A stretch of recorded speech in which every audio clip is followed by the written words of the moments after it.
It's hot. So hot. It's the time of year where I remind people why I hate summer. I love winter. Hate summer.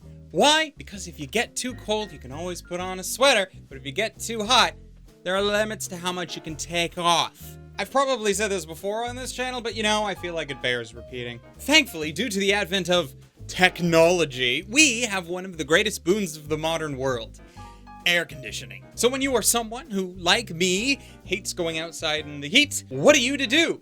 What else? Watch more anime.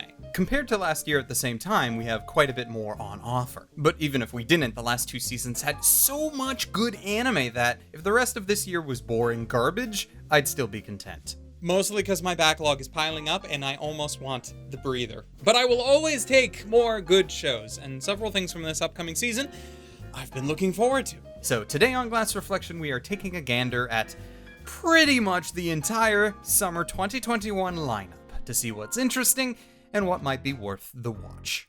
But first, a quick word from our sponsor. Glass Reflection would like to thank the sponsor for this video today, being, of course, the good people over at Surfshark VPN. For those who don't know, a VPN is a way for you to help protect your privacy and what you view online as you surf and watch anime and videos on the web. Not only does it secure your data, encrypting it to help stop people from eavesdropping on your connection, but it also allows you to mask your location. Doing so allows you to bypass the region locking of a variety of streaming services, as not all streaming services are equal in what regions they service. So having a VPN like Surfshark can help you access shows you might not be able to otherwise. Content blocked on services such as Netflix and YouTube can be accessible simply by connecting to a local server from the country that you'd like to access. And of course, Surfshark is available on a variety of devices as well as your PC, so you can stream your anime on the go if you so choose. There will be a link and a promo code in the description where you can sign up for a percentage off,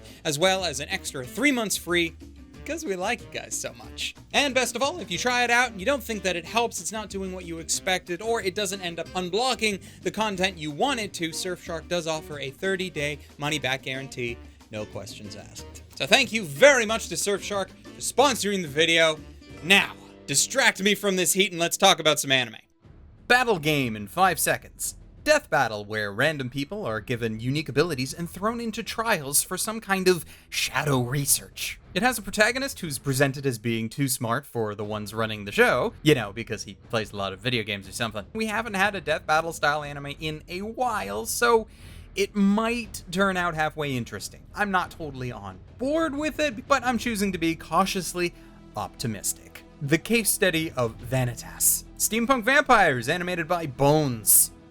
I'm in. The designs look great and the music sounds solid. Sure, the pessimistic side of me is saying that I'm only getting hype to be disappointed, but heck, let me be hype at least a few times this season. I can be disappointed and disillusioned later, and I'm sure I will be. But this one's on the watch list for sure. The detective is already dead. The mystery is strong with this one. You know how with stupidly long light novel titles, they at least explain the scenario for the plot, even if the title is absurdly long? I wish more of them were like this, where the story can be intriguing with just this short title. It's a mystery where the detective is already dead. What does that mean? How does the plot move forward? Is the detective really dead? Did she solve everything beforehand, and now we just have to discover everything that she already figured out? Better watch and find out! I'm actually pretty excited for this one. I enjoy a good mystery, so as long as the characters have chemistry and they stick the eventual landing, this could be a standout show for the season. It looks good. Drugstore in Another World, the slow life of a cheap pharmacist. I'm not seeing anything particularly noteworthy with this one, but that may be the point. Last season we got Killing Slimes for 300 years, and this has a very similar feel to it. With Slime 300, that wasn't a particularly noteworthy show either, but I still kept up with it anyways throughout the season because it was a nice breather, so perhaps this will end up the same way. Though, of course, I'm not gonna hold my breath with it, and it'll just be a happy surprise if I end up enjoying it. The cat girl is cute, though. The Duke of Death and His Maid. Has anyone watched Pushing Daisies? It's a live-action series where the protagonist can touch dead people and bring them back to life, but if he touches them again, they die forever. This anime seems to have a similar feel with this young boy who wears an oversized hat, because he's unable to touch his maid, who apparently flirts with him real hard because if they touch, she dies. Hijinks ensue. If the 3D animation of the series doesn't get to me, this could be a solid comedy of the season. But that's a very large if, since the trailer's kind of shaky on that front. But we'll have to see. The Dungeon of Black Company. Deadbeat guy gets isekai'd into a world, and instead of becoming a stereotypical hero, he gets forced into hard labor down in the mines. This is one of 2 shows being produced by Silverlink that's coming out, and honestly, between the 2 of them, unless this has some kind of amazing twist to it or characters that blow me away, I'll probably pass on it. Unlike Jahy-sama won't be discouraged. Man, chalk one up for the list of manga I've actually read, which is good because we don't have a trailer for this one yet. The manga for this series has been, I think memed is the right word here, to hell and back. But images of it have been floating around on the internet for a number of years now, and several years ago, those images convinced me to check out the manga. So now to see it adapted, I am honestly both surprised and extremely happy about this. In its story, the second in command of the demon realm, Jahy, with immense demonic power, loses it all thanks to a magical girl that destroys her realm. Because of this, she's magically transported to the human realm and into the body of a young girl, and now must make her way through life without her powers or former prestige to lean on. If the adaptation contains even 10% of the charm that the manga did, this will be a nice little treat every week as it airs. And I've always enjoyed a lot of Silverlink adaptations over the years, like Nanan Biori and so forth, and this seems to be entirely within their wheelhouse, so I'm quite excited. Fena, Pirate Princess.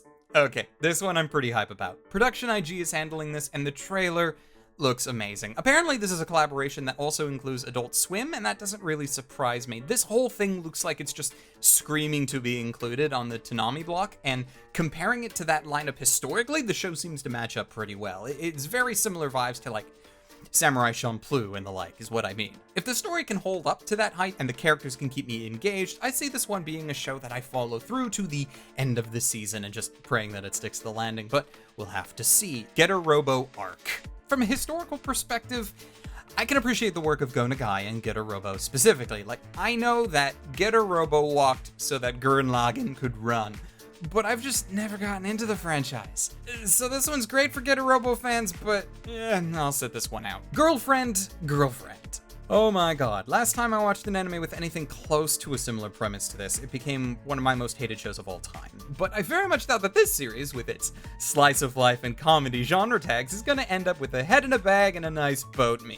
So in Girlfriend, our protagonist begins a long-awaited relationship with his childhood friend, only for another hot girl to confess to him. Rather than reject the new girl, like hopefully any normal person in a committed relationship would do, he decides he wants to date both of them. Because that's a good idea. The fact that there are 2 other girls featured heavily in all the PV artwork and trailers doesn't give me hope that they'll just all end up being friends by the end of it, and more than likely he'll instead want to make a massive harem or something. I suppose if it's all consensual, then sure, whatever, but someone else will have to tell me if this turns out to be any good or not. Heck, chances are even if you tell me that it is, I won't believe you, or at least I might think that we just have massively different tastes. Moving on, Higurashi no Naku Koro ni Sotsu. With its second renew season, Higurashi gets Sotsu. For those unaware, the original 2 seasons of Higurashi from the 2000s are still, to this day, one of my favorite horror anime in existence, and I was somewhat excited by the presence of a new season late last year. I say somewhat because I want to say its marketing made it difficult to be excited about it since we didn't know what it was. We now know that it's a sequel to the original series with a bunch of new elements brought in. Enough so that new people won't be entirely lost, but really it helps to have watched the original, if for no other reason than to be able to relate to the characters better and have those moments where the timeline doesn't quite line up to be just as exciting as it was for fans of the original. Now though, we're starting to move entirely into new material territory, which has good parts and bad parts to it. I've always thought that Higurashi worked better with just its original story. Even after the first initial seasons, there were a number of additional OVAs and so forth that attempted to recapture that magic of the original mystery, but they all fell flat. What I worry about by continuing on into this new territory is that, once again, the story will, yes, fall flat. But since I'm such a big fan, I'll probably end up watching it regardless. The Honor Student at Magic High School. spin-off of The Irregular at Magic High School. Didn't watch that? Probably won't watch this. It's just not my thing. If you enjoy the original, I'm happy for you. Here's another season for you to enjoy. I'm moving on. How a Realist Hero Rebuilt the Kingdom.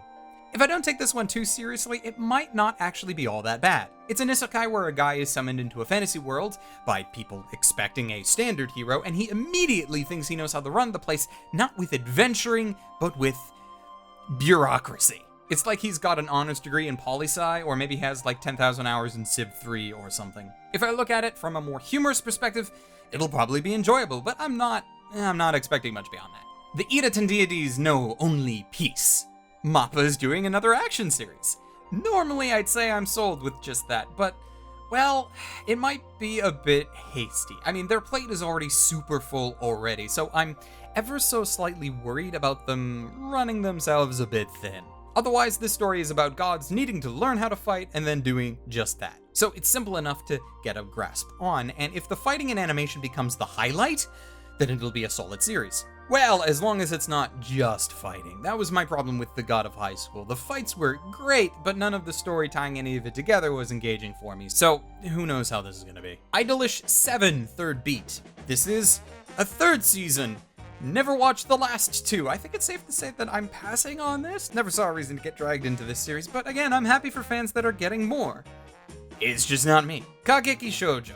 The characters look good, not surprising since it's the same character designer as Bakuno, and I'm liking the theater troupe story setting that it's got going on. Since it's a drama though, how the characters develop throughout and what the actual story becomes will determine how interested I end up becoming. I'm not sold on it yet, but I can see myself getting there. It just needs the right personalities, but I'll have to watch a few episodes and see. Kobayashi's Dragon Maid S. Kobayashi is getting a second season, and it's been 4 years since the original. Hopefully, that'll be enough to get some invigoration back into this franchise. Now, Kobayashi has always been a bit more episodic, and the manga hasn't stopped since 2013, so there should be plenty of worthwhile material available. Ignoring, however, the very large elephant in the room as far as plot goes. On a more meta level, this is going to be the first TV anime produced from Kyoto Animation since the arson attack on their studios a while back. So it's great to see more TV anime still coming from them, and with luck, the series will maintain the same level of charm as the original adaptation despite taking on a new director and new staff given the circumstances. I do have some concerns, 2 big ones actually, but I enjoyed the original season enough to give this new one the benefit of the doubt. Life Lessons with Uramachi Onisan. Oh boy, this show looks to be a mood. Guy who works as a children's television host has to keep up a smile and happy veneer for the children, but every once in a while the mask breaks and his depressed, disillusioned side comes out. He's just someone who is done with life and might as well be already dead, but the kids are here, so smile! How the show continually handles that kind of tonal shift will be interesting, and if they nail it, this could be the most relatable anime of the year for me. So I hope that's the case. Either way, I'm looking forward to seeing how it turns out. Love Live Superstar. I'm passing. Not because it's probably bad, but just because I've never really been into Love Live. Anything idol related takes a bit for me to warm up to it. Mostly because, well, especially with franchises like Love Live, adaptations tend to be focused around the popular characters, or at least, more likely in this case, the perceived popular characters, with them getting the spotlight, and since I tend to disagree with popularity rankings with idols, the characters I like barely get any focus historically. So why should I watch it? There are plenty of other cute girls doing cute things shows that I could watch, and Love Live is just such a monolith that I'm almost scared of it. So if I wanted to watch some kind of idol content, well, I'd just watch more Hololive probably, to be honest. Magia Record Side Story, 2nd season. As much as I love the original Madoka Magica, I can't say that I became as interested with this spin-off, which was also a mobile game that was available in English for a while until it got shut down, which, if that happened due to its lack in popularity, I can see why some people might not be all that hyped for this. It's a 2nd season, so chances are if you watch the first one, you'll be on board for more, but if, like me, you missed the train the first time around and didn't feel like you were missing out on anything, it might be a safe pass. Up to you, though. Megami Ryo no Ryobo-kun. I am not good with pronouncing RYs in Japanese. But I'm also procrastinating because Okay, so this show. A 12-year-old boy abandoned by his family gets hired to run an all-girls dormitory, and hijinks ensue. If I wanted to watch this plotline, there are probably over a dozen shows already existing that do this setup better. They're all hentai, but that's kind of the point. When hentai can do your plot better than you can, but also has that extra something, you can't beat it. Moving on. Nighthead 2041. I'm liking the visual style of this one, the whole cyberpunk vibes it's giving off. Like other shows, though, I'm never sold on 3D CG animation, unless, Studio Orange is doing it. So this one is going to have to work extra hard to keep me engaged and not get distracted by the animation and pulled out of the narrative. But there's not much about the story that's currently out, so I'm going to just play it by ear. Hopefully it'll be good. Am I being optimistic again? Probably won't last long. Decide. Traumire the animation. Similar to the last one, but without the cyberpunk aspects, though that's probably the CG talking. The music in this trailer was a bit of a standout, and the story summaries that I've been able to find have a bit of a Lovecraftian vibe going on, which could be super interesting. Again, though, the CG really needs to work to get me invested. Low expectations for this one, but that just means it'll be super easy to surpass, which it will do, right? Right? Peach Boy Riverside. This one seems to be a more action shonen take on the traditional Japanese story of Momotaro. The action looks superb, but that could just be, all of the good parts squeezed into the trailer, and the rest of the show's animation could be lackluster. Though, that's just the pessimist in me talking. Otherwise, it does seem like a solid series, and I'm looking forward to checking it out. Remain! Another MAPPA series. You remember how I mentioned I was worried about them spreading themselves too thin? Well, anyways, both the trailer and the PV here give off this vibe that reminds me of Kyoto Annie's swimming anime, Free. But this one's about water polo. Because it's MAPPA, the show looks good, but I know that any anime related to sports tend to rely on how much you enjoy the sport. I don't currently care for water polo, so if the show doesn't get me on board with that quickly, I can see myself losing interest. That's just me, though. Moving on. Remake Our Life. This is a series I'm curious about purely because its entire setting revolves around a scenario that I've thought about for quite a long time. What if you wake up one morning and it's actually several years in your past? You remember everything, but you now can redo or perhaps undo everything that you've done in the last number of years and get a fresh start. What would that look like for you? Here, I expect much of that, but also a lot of spontaneous interactions with women that our protagonist didn't have the first go-round. While the show is listed as a comedy, I do hope it doesn't fall prey to a lot of harem tropes with the number of female cast members that seem to be present. Considering though that this is the same studio as Hinamatsuri, aka the best comedy anime of 2018, don't at me, I'm choosing to be optimistic with this one. But we'll have to see. Scarlet Nexus! I keep seeing the video game portion of this franchise popping up on my timeline, and every time it does, I think to myself, oh hey, is Hack GU getting another sequel or something? And while not having played the game, it does look hype as hell, and I need to get around to it.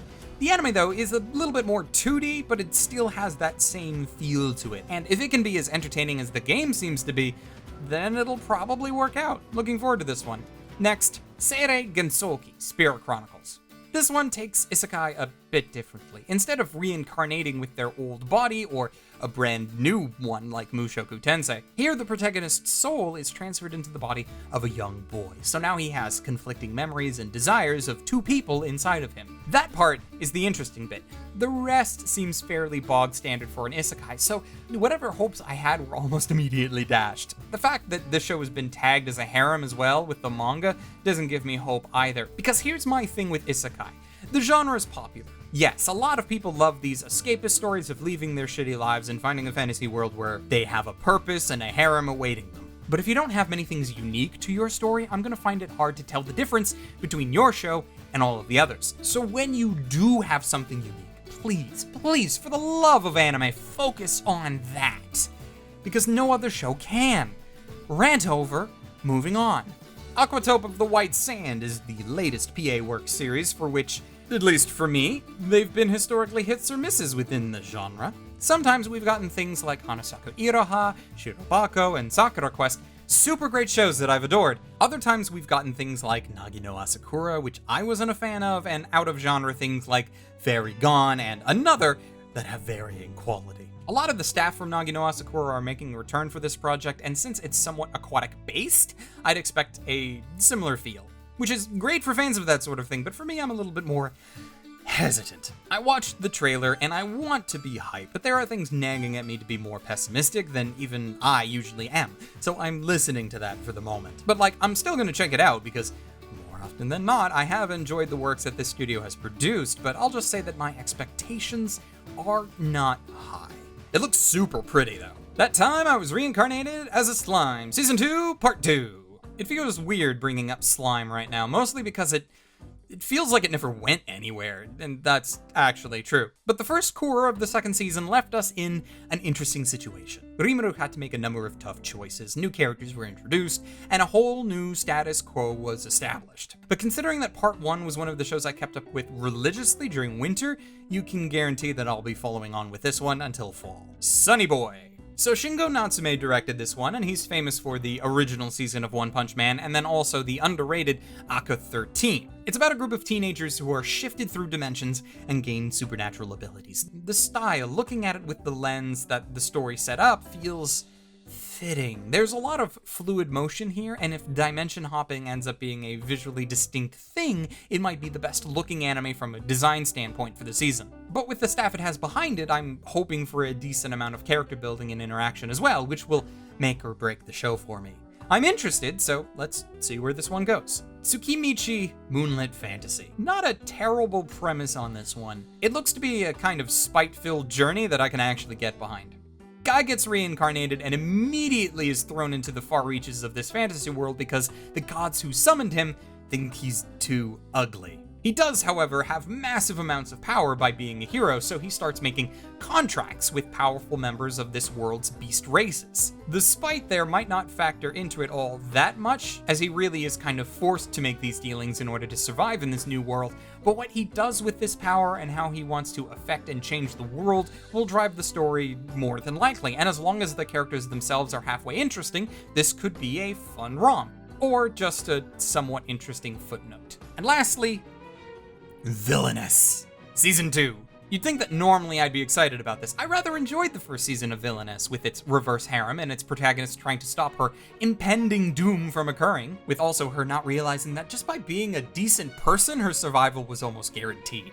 But the setting of the world was based on the fact that our protagonist was sucked into an Otome game, and season 1 did complete that game's story, at least as far as the show told us. So really, I think my enjoyment of this series, continuing on from this point, is gonna be based on what the new setup for the show is gonna be. Plus, I feel like the original covered a lot of the core tropes that were to be expected with the formula, so there's a possibility that the second season might just be a greatest hits on repeat. I am gonna start by giving it the benefit of the doubt, and continue on from there. I'll have links in the description for further reading into the various anime that are coming out, as well as hopefully where to watch them when that information becomes available. I will do my best to follow up with individual videos about some of these shows during the season, especially the ones I believe to be noteworthy. But until then, thank you all for watching. Thanks to my patrons who make these videos possible, and a specific thank you to patrons Hector Montemayor, Wago221, City Yamako, Ryfin Bonaparte, and Omar Showman for being especially awesome. And until next time, ladies, gentlemen, and others, watch more anime and stay frosty.